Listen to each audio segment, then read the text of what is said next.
local middle schooler is living the dream of being an actual toy maker. Yeah, Alexander Zhang invented a game that is easy to learn, fun for all ages, and a little bit addictive, but it all started with a completely separate purpose. There you go, you're doing it. Attached to this ping pong ball is quite a story. It's a good one with good vibes and some good moves. Try another spin move.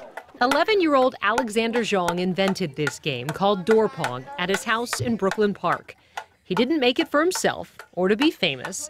He made it for his autistic sister. We noticed that my autistic sister has problems playing traditional ping pong. Simply hanging the ping pong ball from above made the game a lot less frustrating. Since I knew that it was like connected to a string, it will always come back to you no matter where you hit it, how you hit it. His first prototype had this big frame and he called it Aero Pong. And then on a whim, Alexander decided to enter this into a contest for kid inventors with Fat Brain Toys out of Nebraska. Out of the 160 entries, Aero Pong won. Several things stood out. Number one, was really a well thought out.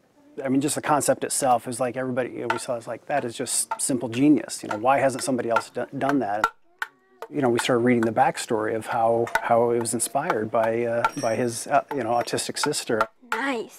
Fat Brain Toys modified Aero Pong, attaching it to a door frame and renaming it Door Pong. They flew Alexander and his family to last year's toy fair in New York, where professional toy inventors stopped and took notice. As soon as you saw him playing it, you immediately got it, and you got the appeal of it. We also tried our hand at it. Alexander gets a $2,500 scholarship. Alexander, on behalf of Fat Brain Toys, hopefully the first of many, many more checks for you for Door Pong. And royalties for as long as Door Pong is sold. It is sold online and in mom-and-pop toy stores like ABC Toy Zone in Minnesota. Alexander's dream of helping his sister is now something others can enjoy. It also planted a seed for the future. I want to keep on creating and to be a businessman. And hopefully in the future, I will create more stuff, more toys and other stuff for people.